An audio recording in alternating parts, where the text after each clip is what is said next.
And that, in addition to being bad policy and being, really not smart in terms of deterrence, it also just frays civil society. We need a society that is built and structured on the people who obey the law, follow the rules, work hard, and try to and are able to build up our civil society, not the people who will break the law and push things as far as they can, knowing that they can get away with it.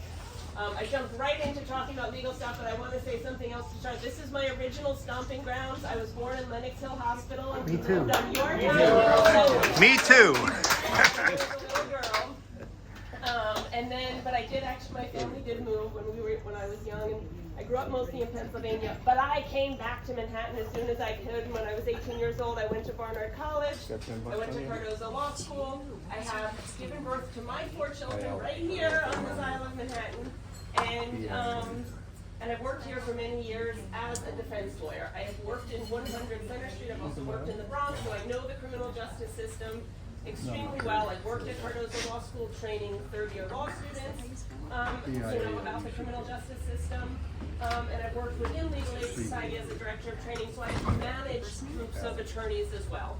So when I look at this, this race, I don't have to convince you how bad Alvin Bragg is and how much we need to change and how much we need somebody who is going to restore law and order.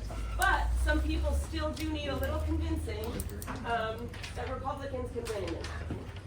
And you may not be the crowd that needs convincing. You may be the crowd that absolutely knows it's time for that change.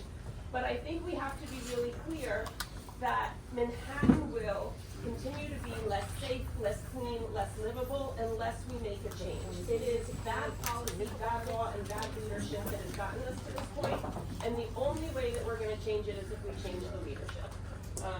This is something good on the TV. We got some helicopter stuff going on. This is the best part. Biden's going away. Yeah. Yay!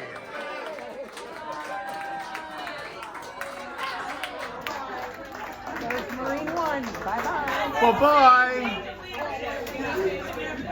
So I'll just ask, I'm going to wrap it up. Robert had mentioned too, by the way, that I have done a lot of work in education advocacy. I created an education organization that's parent-led, and I mention it, I could talk about education forever because it's so incredibly important, but I mention it because one of the things my organization did, it's called PLACE, Parent Leaders for Accelerated Curriculum and Education.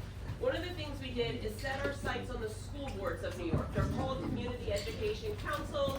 They were really put in place in Bloomberg's era, so they haven't existed for that long. But they're the largest school